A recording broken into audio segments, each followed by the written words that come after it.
Good evening and welcome to Overtime here on WOTM. I am Gerhard Mathangani, joined by our usual Wednesday guest, Mark Everett Kelly, a sports historian, does a great job of diving all into the numbers. We don't have a numbers-based show today, but we do have a really entertaining one. We'll talk on a lot of topics both in the state, around the region, and around the nation. First off, Mark, obviously this is an interesting time of year because we have so many different sports going on, and I'm sure as a sports fan, you're loving it.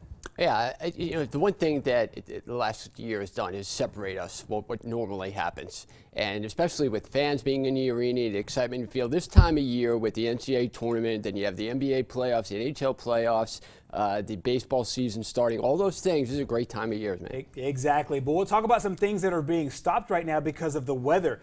The SEC basketball, some of the games that were scheduled for Wednesday actually got moved to Thursday, and then because of icy conditions in the state of Texas, as well as Mississippi, we even got some here in Alabama, pushed some games from Thursday off the grid. And now these games are postponed that you see on your screen. We'll start on the women's side. Ole Miss at Arkansas, Auburn and Mississippi State, LSU at Kentucky, Missouri at Texas A&M. All those games are canceled on the women's side of things. Meanwhile, on the men's side of things, it's the exact same thing. However, both Auburn and Alabama affected. Both those teams are supposed to play afternoon games tomorrow. So the Alabama-Texas A&M game, because of ridiculously crazy weather conditions down there over in Texas, that game has been postponed. Meanwhile, there's also bad weather over in Ole Miss right now, so that affects Ole Miss. Also, Mississippi State not able to leave Starkville, so they can't make their road trip to Auburn. And even though in Auburn it's fine right now, Mississippi State can't leave home. So the teams that are in both Mississippi and Texas are both being affected here by the scheduling of the games and also of the icy conditions that we have yet to see in very, very many years here in this part of Alabama, also this part of the SEC basketball footprint overall. So those games as of right now postponed. No makeup dates as of this time have been determined by the SEC League office. Meanwhile, Alabama was on a quick turnaround to play Texas A&M and then play Vanderbilt this weekend. Alabama guard Keon Ellis spoke about the quick turnaround. It affects it too much. I know.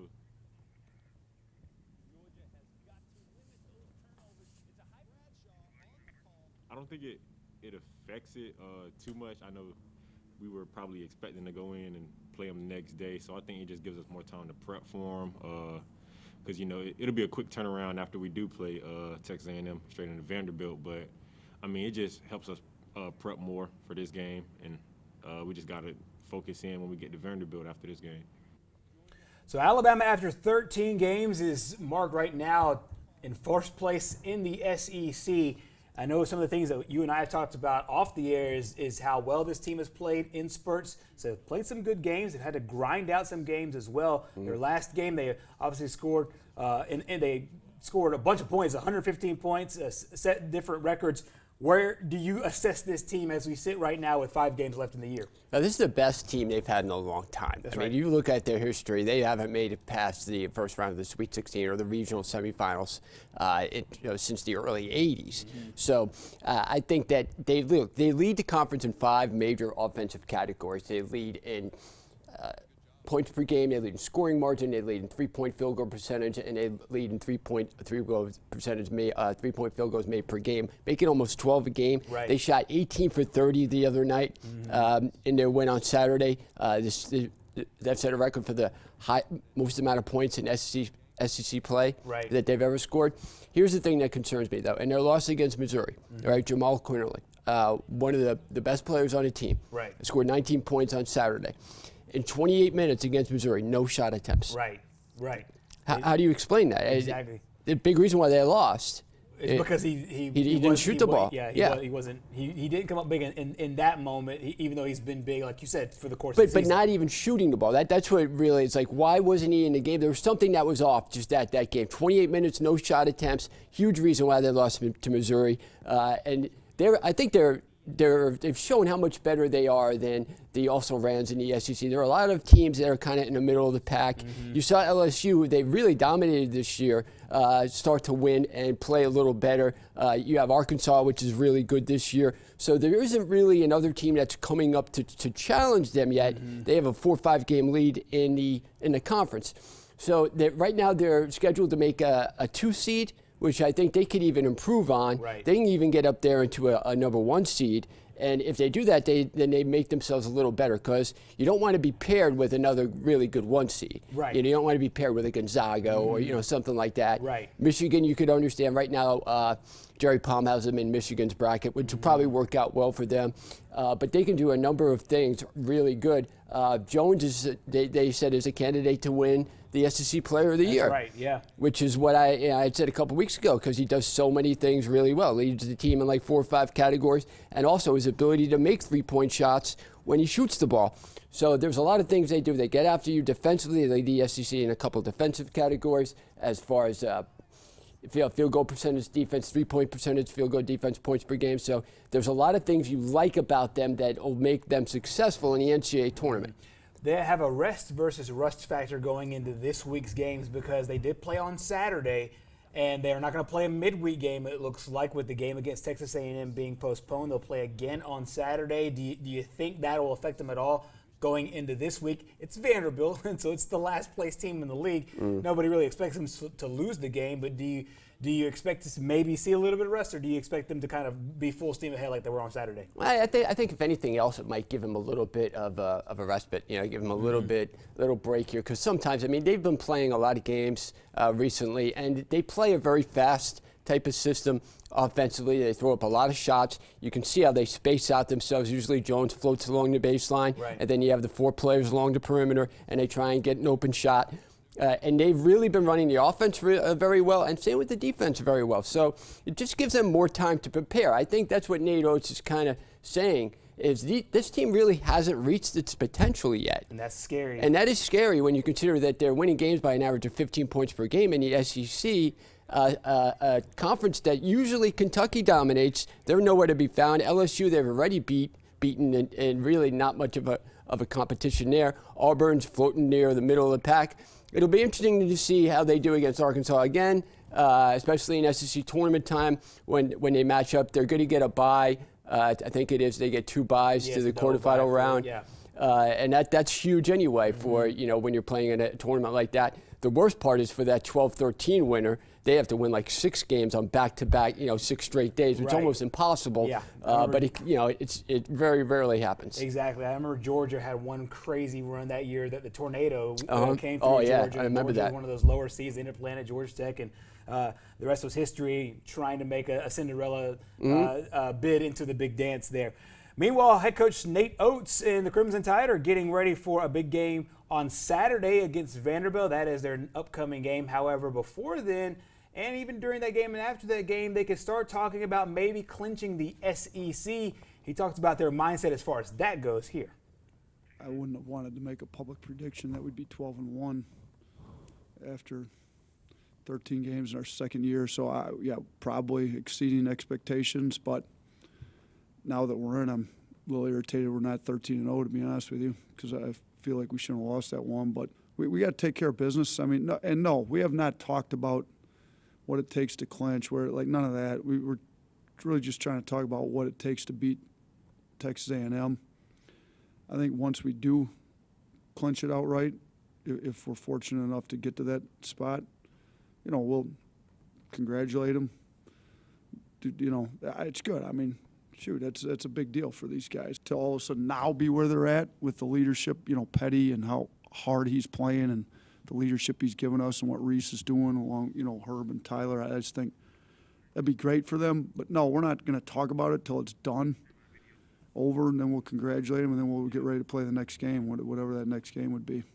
So let's shift gears over to the Auburn Tigers, and this is a team that obviously will not play in the postseason, whether it's the SEC tournament or the Big Dance, because of the self-imposed NCAA violations. But the Tigers are in desperate need of a big win, and they're losing a lot of games close. They lost by 2 points to Kentucky, Ole Miss, Arkansas, and Texas A&M. Lost by 4 to Alabama, lost by 5 in one of their 2 meetings to the Georgia Bulldogs. They have 5 games left, Mark. What do you expect of this Tiger basketball team as they look to finish strong? At 5-8, they are right behind Kentucky. You just want to see them get a highest seed as they can.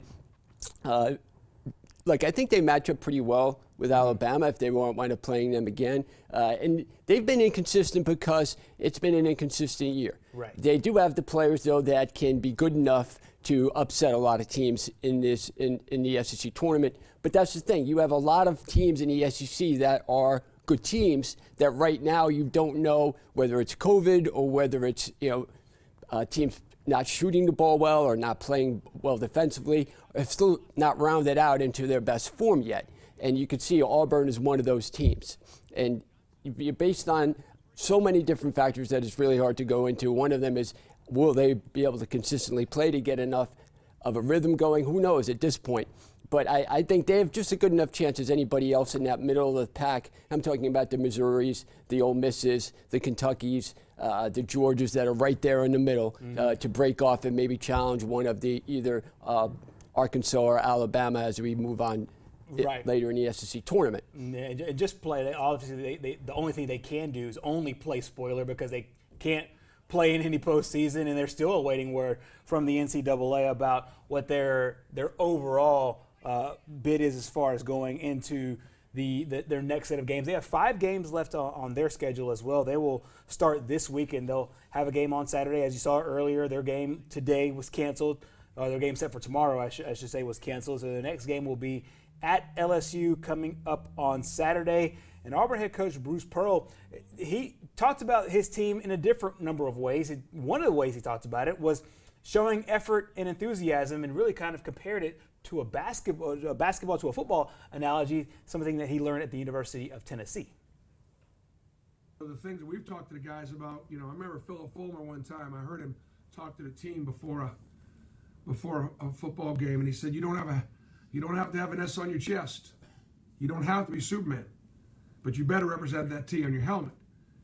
And in other words, I think it took pressure on the player. Look, you don't have to do spectacular things, but you got to block out. You don't have to do spectacular things, but if you can't catch it, at least tackle it, don't turn it over. You don't have to do spectacular things, but you've got to be able to try to communicate your action and such. It's the simple stuff. It's just the stuff that we struggle with over and over again. Sometimes you can make those changes within a year. Sometimes it does take an off season. So obviously our offense is better than our defense, but we don't have to make spectacular changes, just solid ones. Coming up next here on Overtime, we'll talk FCS football as Jacksonville State and Sanford look to get things going. However, there is some developments in that world as well. We'll highlight that coming up next. Welcome back to Overtime here on WOTM. Now, FCS football gets started this week, and there's a lot of excitement, a lot of buzz around college football for the FCS starting. However, it was dampened a little bit today. Not only basketball being affected, but also football being affected. Jacksonville State, one of the teams in our state that was set to play this weekend, that game has now been postponed. That game against Tennessee State, Jacksonville State, one of 2 games in the OVC that will not take place this Sunday. The other game is Murray State and number 25 Southeast Missouri. Both games, however, have been rescheduled. The new date is set for March the 7th. So Jacksonville State, exciting anticipation, getting ready for the year. They will not play on Sunday. They'll reschedule that game for Sunday, March the 7th, as well as the Murray State and SEMO game there. However, for JSU overall, getting geared up for the FCS football is them, and we'll be able to see if they can make some more noise. They started out last year playing 4 non-conference games. One of those games was against Florida State. They also picked up a big win against FAU, and they also had a win over Mercer and Kennesaw State. As far as overall hype for the year, do you expect FCS football to kind of once again get some more mainstream from people who might not watch it on a given week because we're so consumed with the FBS level? Well, I think it's just a different thing. I mean, people love football. Right. And I know when you had the USFL, which was way back in the mid-'80s, the thought was, especially our ex-president, thought that spring football wouldn't go. Right. And that's why they tried to get in with the NFL and try to push it to the fall, and then they went out of business. I think that there is a market for spring football, and it's going to be a unique position for these teams to be in. So they're the only game in town now, and if you love football, and a lot of people around here love football, some people just can't get enough of it. Look, every single roster in the NFL has an FCS player on it. That's right, yeah. So it's a showcase for these guys, and now they have their own season where they can really benefit from the fans coming out watching them. I think look, I'm not saying that this will be a permanent move, but they might want to consider it because it gives them their own little special timeline here. Maybe not qualify for the NFL draft, but in my opinion, it probably works out better because you're still fresh on the NFL team's mind when you're playing into April, and then the NFL draft is there. Exactly. So it gives them a better opportunity to showcase their skills. Exactly. I think it'll be an interesting window to see how it plays out, because a lot of times when we see spring football, it's not super high stakes, but now you have the highest stakes. You have NCAA championship on the line. They'll play those games over in Frisco, Texas, coming up in the spring. Another interesting wrinkle of it, though, is you have teams that are trying to get some recovery and rest, because you'll essentially play 2 seasons in 2021. You'll play a spring season, and then you'll play again in the fall, and I think that creates an interesting dynamic for a bunch of teams. It does, but that's why I'm saying if this goes well, you might want to consider that, because it gives them their own little space there. And, the myth that football doesn't sell in the spring is it's a myth, because I think it does, especially down here, especially in, places that don't have NFL teams or that really miss it and can't wait. Spring football isn't enough for some people. Seeing Alabama play the red and white or the white and red game, it's just not enough. They want to see the FCS. It just gives them a great chance to really showcase their players, showcase their skills, and be able to prepare for the NFL draft. Exactly. And with so many games going on in the fall, I like the reprieve of being able to get the spotlight on these guys late in the year. Meanwhile, JSU head coach John Gross was speaking at what was supposed to be his weekly press conference. Of course, now that the game was rescheduled today, it's not his weekly press conference. However, he did make the point about playing those 2 seasons and how to kind of balance that, playing a spring season, playing a fall season, how they interact with one another. Here's head coach John Gross. I think you're just getting them replenished and ready. To play a season. Now, I think you got a lot of people that are, just gung-ho, excited about playing. And, as we are, we're ready to play too, ready to play somebody else. But as you get to the end of this spring season, you'll start thinking about getting these guys recovered and mentally and physically ready to play again in the fall, which is not an easy task. I mean, I think none of us have ever been here before. So there's no blueprint on how we've handled a pandemic. There's no blueprint on how we're handling a spring season. And so you just kind of, doing what you feel like is best at that time, for your team to move them forward and kind of deal with it as you go and adapt and overcome. That's about all you can do. But I feel like our team has grown from this in a lot of different ways. And like I said, just looking forward to playing. And as you said, there are 4 teams that play on the FCS level, and I know you kind of agree with Coach. It is a fine balance point. Here, this is some video of Samford University's practice. Samford also has had several players that made it to the next level and that played really well on the next level. Guys like Pro Bowlers like James Bradbury and several others. Also, Duck Hodges, who plays for the Pittsburgh Steelers as well. Several different teams, several different dynamics, but I know it's going to be interesting trying to balance this thing out from a physicality standpoint as well. Yeah, I mean, that's a tough position to put them in, to play spring ball and then fall ball. Football's tough enough to where you have to space out over a year. You get a year rest, you get to recruit, you get to kind of refresh and reintroduce things to an incoming class. Or this just creates so many problems that were unforeseen. They never thought they had to prepare for.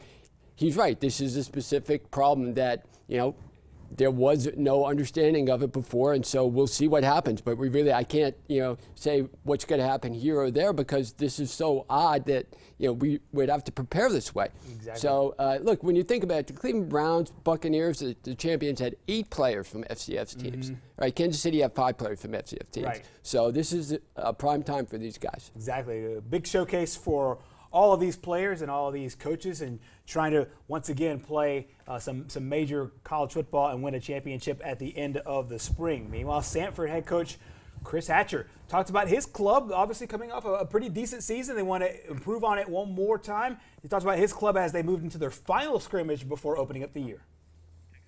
I thought that our defense is flying around. They know what to do, and they played really well. And then once the offense got to go and made some plays down the stretch, turning the ball over too much on that side, and we got a lot of things to clean up. You know, we got a inexperienced line that needs to come along in a hurry.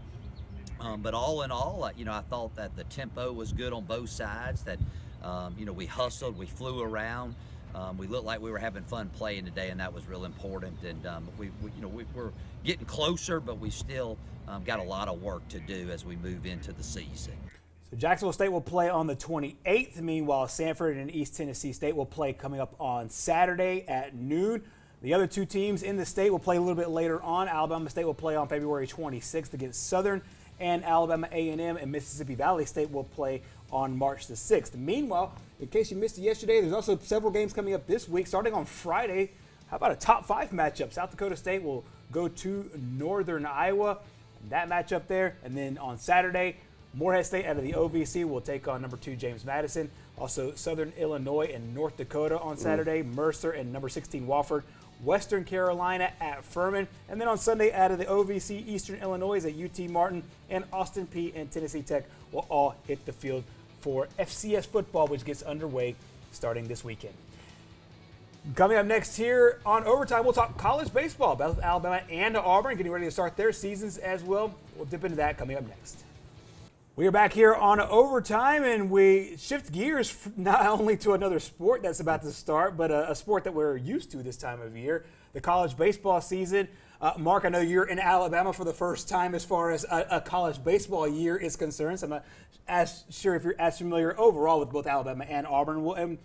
We'll get to the specifics of those two teams as the season progresses. There's really not a lot to go on, but both teams are ranked in the preseason top 25. What are your overall thoughts about this particular sport being started? It's one of the sports that got only about 18 to 20 games in last year before the pandemic shut them down. It's been several months now. What are your overall thoughts about these teams and these players trying to play again, once again, on a competitive level? Yeah, I think baseball itself presents unique challenges because you have the pitchers, how many days rest they're going to get. You have the batters being able to stay hot because, you know, batters probably the most as far as being able to prepare. These guys have crazy rituals that they do that they need to keep. Otherwise, they, you know, well, I'm not getting my at-bats today, or I'm not getting my swings in. So there's a lot of things that players mentally need that maybe they aren't consistently getting. So that's why there's so many things that you can't understand or even predict if you're trying to say, well, I think this team will do this or that, because there's so much of an unknown. Exactly. And the players face that too. Same thing with the coaches. I mean, you're preparing for a game and mentally you're getting ready and you're thinking about the at-bats you want to have, the pitches you're going to see, the pitcher you're going to see, and then, oh, well, we can't play because of COVID restrictions or whatever. It just mentally makes it so much harder, something that's already probably the hardest thing to do. I mean, it's been said over and over again, the hardest thing to do is hit a Major League Baseball. Right. And in college, it's really not that much of a drop-off now. Exactly, so, especially in the SEC where a lot of these pitchers, you think about guys like Kyle Wright went number 1 overall, Casey Mize for Auburn went number 1 overall a few years ago. This is basically a stone's throw away, no pun intended, from professional baseball. That's a good one. On a very, very high level. We'll dive into the Auburn Tigers because last year what ended up happening with Auburn, they only played 18 games. They were 13-5. Meanwhile, Alabama also had a pretty strong year as well going into the campaign. Auburn, as we said, 13-5 overall. They were on a 2-game losing streak, but they scored as many as 18 runs in one game. And their head coach, Bush Thompson, really likes the guys that are coming back, and guys have had several different ways to handle the offseason. They could go home, they could work out at their high schools, they could stay at Auburn, they could work out at Auburn. Obviously, everybody was having to abide by all the COVID-19 protocols, but this is a team that hit really well last year towards I would say towards the middle of their only 18-game season. They were scoring several runs in many games, and the bats were starting to come around. And as Mark said, it's an interesting situation with those players trying to get used to playing not only together as a team cohesively, but get their own game going at an optimal level. Head coach Butch Thompson spoke about his team overall and says that there will be a lot of guys that you don't know right now that will become household names, so to speak, in college baseball. I still think there's some players in our program that people don't know yet, and that's probably going to be the case and happen in other programs around. But when you say you got to go out and play a few games to start figuring your team out and what others look like, I mean it more than ever, because in some regards, there's been a long break in between evaluating teams and players, and we've been in this deal for 11 months. Who's invested the most, and sometimes in a practice setting you can't always tell, but these lights will start turning on, and I'm telling you, you're going to see some players that were All-Americans that are not going to look like it, and you're going to see some players you've never heard of that are going to look like All-Americans. And I think that's going to be because of this unique time that we've just experienced. And it's kind of something kind of intriguing, that's right around the corner to start figuring out. So meanwhile, going into the college baseball season, take a look at the top 10, and according to the preseason poll by Baseball America. And as you take a look at the top 10, half of the top 10 is in the SEC. Mm-hmm. Starts with the number 1 Florida Gators, who are obviously coming off a great season. UCLA is 2, Texas Tech is 3, Ole Miss has been very, very much improved at number 4. Vanderbilt, perennial power, is at number 6, right behind Virginia. Louisville 7, Mississippi State, who seemingly is always in the top 10, is at number 8. Meanwhile, Florida State is at number 9. LSU is 10th. Arkansas, meanwhile, just going to teams that are specifically in the SEC. How about this? Arkansas 14th, South Carolina 18th, Tennessee 19th, Auburn 23rd, and Alabama 25th. That makes 10 of the 14 teams in the SEC are a part of the top 25. Mark, it's an astounding league, and I think this year is going to be no different as we go into a league that's once again one of the more powerful ones in the nation. Yeah, I think you look at since 2008, the SEC has put at least one team in the final every year except for 2016 when Coastal Carolina and Arizona made it. You have 6 times that SEC team has won a championship. 2 for, I remember South Carolina won back-to-back championships and then lost in the final to Arizona in 2012. They played Florida one of those years. One of the greatest NCAA tournaments in baseball I've seen was that 2011 tournament that they won, their second consecutive one. You had LSU, who's won a title. You have Vandy, that's won 2 titles, including the last one in 2019. And you have Florida winning a title, too. Right. So the SEC is still, just like in football, this is the premier conference for college baseball. This is where the big boys play, so to speak. Exactly. So, how college baseball goes depends a lot on the SEC. So we'll find out early on. Exactly. There's so much talent in this league and around this league, and we'll get to league play a little bit later, but a lot of teams will stack up their games to make sure that they have not only some winnable games, but to make sure they can get their bats going a little bit early on, because the gauntlet in the SEC is just that. It is a gauntlet. Meanwhile, just a reminder, we had this for you yesterday. We'll bring this back for you again today, the season openers in and around the state. If you're looking to go to some baseball games, it's hard to believe we're already here. If you're looking to go to some baseball games, both Alabama and Auburn will be at home starting on Friday. 3-game series at Friday, Saturday, and Sunday. Meanwhile, Jacksonville State is on the road at Baylor. UAB is also at home against Valparaiso, as is Troy, hosting Youngstown State. And Sanford is also at home against UT Martin. It should be a great weekend. If you're a baseball fan, you got a lot of options here. Actually, I love seeing either minor league baseball or college baseball. When I lived in Connecticut, I used to take my dog to the baseball games. I remember one time I went to a Mets minor league game, and Nick Evans used to play for the Mets. Turned around in the on-deck circle, and he sees my dog sitting there. Right. And he was like, whoa. But I love it. You're able to do those things at baseball games, and it's so relaxing, great environment. You can talk to the players if they're nice enough. There are a lot of things you'll love about baseball, and this is a great chance to go out and see some baseball. No question about it. Should be some magic going on the diamond starting this Friday with all those series openers. Well, coming up next here on Overtime, we will talk the quarterback carousel in the NFL. One domino's already fallen. Could it be the start of many more? We'll discuss next. We're back here on Overtime on WOTM. We shift gears now to the NFL. Mark, when you talk about quarterbacks, you don't really see a lot of movement in the National Football League. So far that we already have, we saw Matt Stafford and Jared Goff essentially traded for each other and also some ancillary picks there. And you have a situation now with a talented quarterback in Matt Stafford going to the LA Rams, a guy in Goff that has been to a Super Bowl, going to the Detroit Lions. What do you make so far? It's early, but what do you make so far of what we've seen from this kind of quarterback carousel early on? Yeah, Stafford. I mean, he came out of college, to be the answer for the Lions. He has the most passing yards in NFL history without winning a playoff game or without winning a division title, right? Which is amazing. The Lions are so bad that he gets a reprieve now. Gets to go to a team that maybe gives him a chance to win. But you're right. The one thing that generally doesn't happen in the NFL is franchise quarterbacks very rarely get moved. Why? Right. Because you see it. You need a quarterback to win. I mean, New England knows that now. Right. But exactly. A lot of teams, and that's why the Texans are really trying to hold on to Deshaun Watson, because this is a very unique talent. He led the NFL in passing yards. He had 40 touchdowns, 7 interceptions, a guy which really kind of identifies with the quarterbacks now, the Patrick Mahomes, that type of play where you can run and throw. He has a great arm. This is a guy that's very unique with his talents. Same thing with Dak Prescott. He's a guy that, the Cowboys would be crazy to get rid of, but because of all the uncertainty now, nobody knows what the salary cap's going to be. Nobody knows how much they're going to have to, the percentage they're going to have to pay these guys. Jimmy G was supposed to be the answer in San Francisco. Right. Took them to the Super Bowl, and now all of a sudden, he's up for grabs. Derek Carr is a guy that in 2016, the Raiders had a renaissance. He got hurt right before the playoffs, right, and he has not been the same since.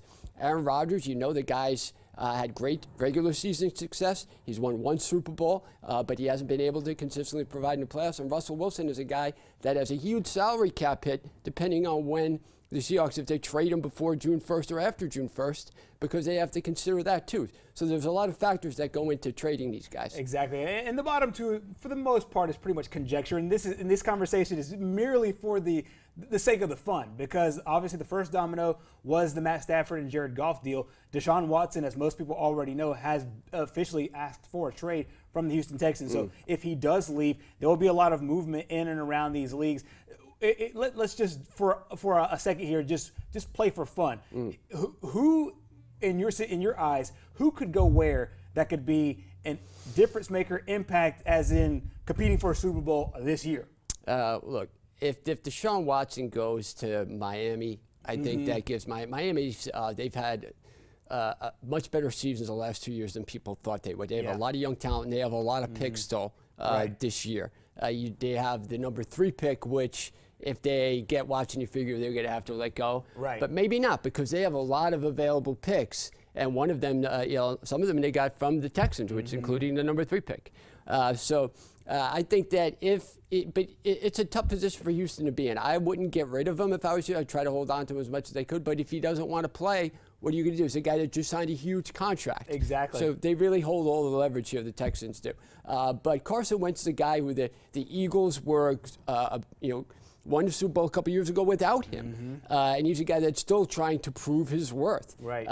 And Jimmy G, he can get to the Super Bowl, but I could see him easily going back to the Patriots, going back to where Belichick was, right, and kind of, like we were talking about earlier, Patriots had a lot of defensive players that didn't play this year. Maybe they can have 1 year where they get those guys back and they get Garoppolo back, and it's kind of a reintroduction to a very familiar system. Exactly, and he already knows, as you said, Josh McDaniels' system. Also, the Dak Prescott thing is pretty interesting. Do the Cowboys try to make a move for a quarterback? Do they give him the $40 million that he wants? Sam Darnold, is he done with the Jets? Does the team actually maybe think that they can pull a little bit out of him? The Aaron Rodgers thing is interesting because there was some scuttle right after the NFC Championship game, and maybe talking about possibly seeking solace elsewhere. Didn't really use those words, but kind of hinted at it, and that became talk for a little bit. And then Russell Wilson, uncharacteristically, has been a little bit more vocal this offseason as well. We'll see where it all goes, and of course we'll keep you updated here on WOTM. Meanwhile, another quarterback that is guaranteed to go into the league, and probably guaranteed as the number 1 pick overall, is former Clemson quarterback Trevor Lawrence. Fans of football around here. Have known Trevor Lawrence for a very long time, just down the road in Georgia, where he played his high school ball, and then obviously a lot of battles with Alabama in big time games for big time stakes in college football. He had his pro day the other day. Obviously, it didn't really show much that he didn't already show on game film. What are your expectations of Trevor Lawrence as he makes the move to the next level? I mean, this is a guy that most of the NFL scouts say is a one-time talent. You know, like an Andrew Luck, like a Peyton Manning.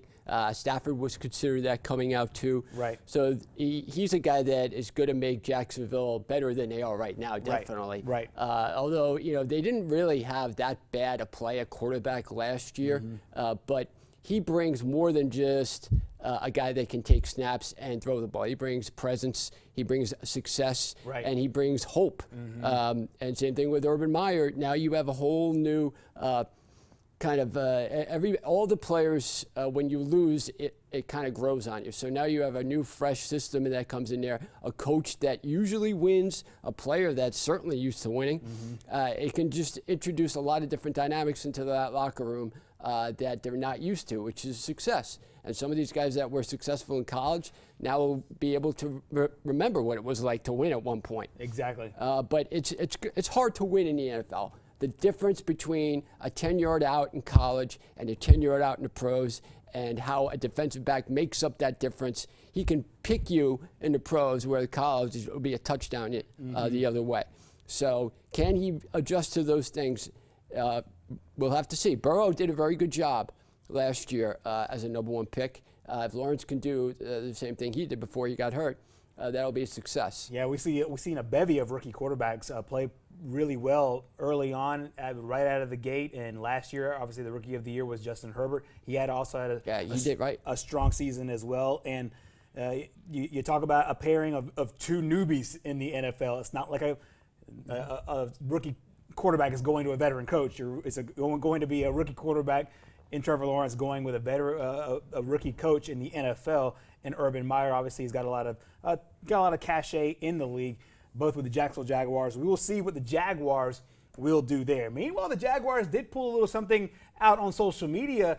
How about this, Mark? Going back to the old school unis. Take a look at what they released on social media, kind of going back to the teal green. And they put this out earlier today, and it's kind of a harking back to a good time in Jacksonville Jaguars history. Do you think Jags fans will get excited about this with the new look, with new kind of old look, along with Urban and Trevor?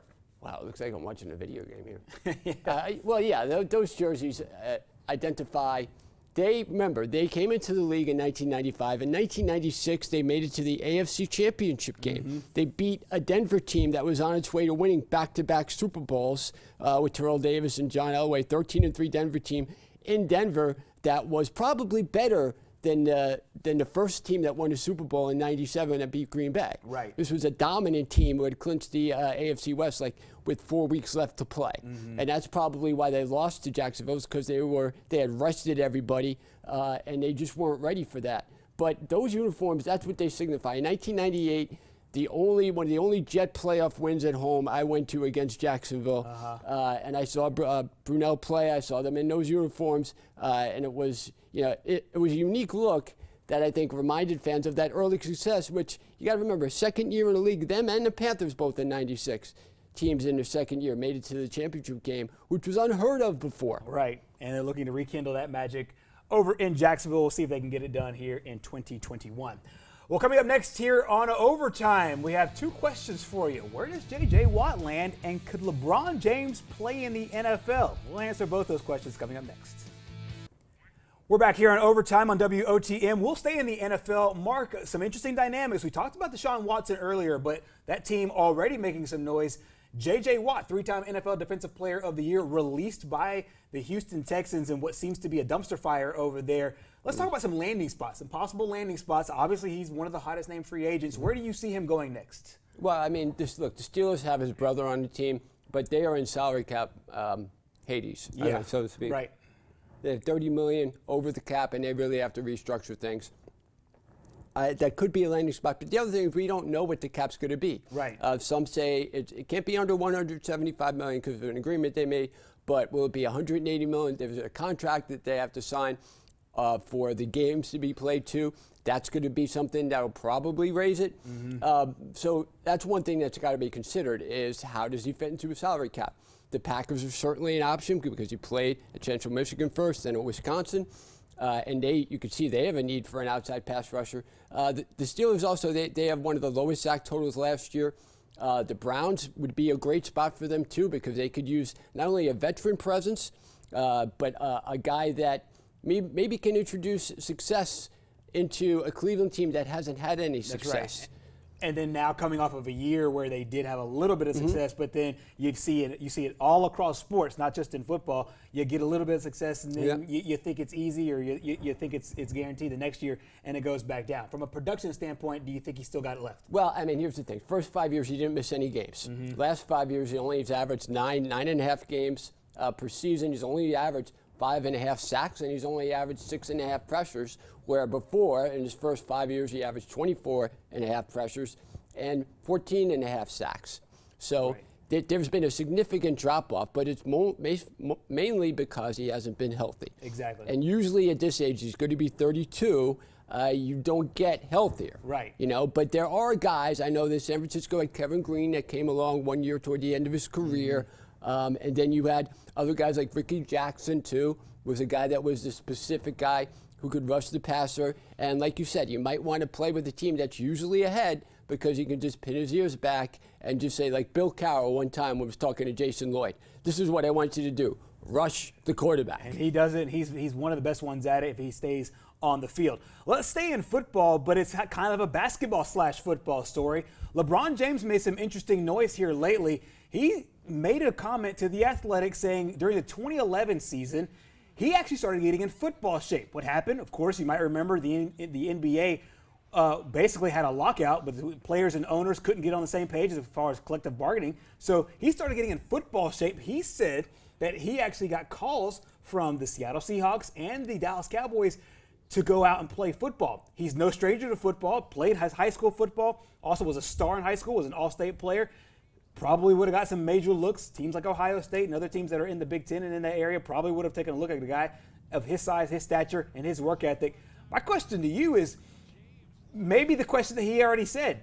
He has an answer to it. He says he thinks he would have made an NFL roster. He didn't say he'd be an NFL star. He said he'd be on a roster. We have a little evidence of him playing football, even though it's flag football when he was in the NBA. 9 years ago, do you think LeBron James would have had the talent to make it on an NFL roster?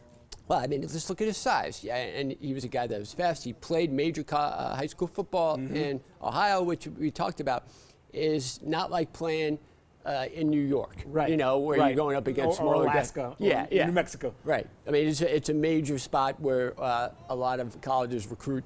So if he could play well there and dominate like he did, I mean, he's a guy that definitely could have at least he played in the preseason and probably would have made a roster. I mean, you consider that Antonio Gates is a guy that played in college. You consider Tony Gonzalez was a guy that played at Cal.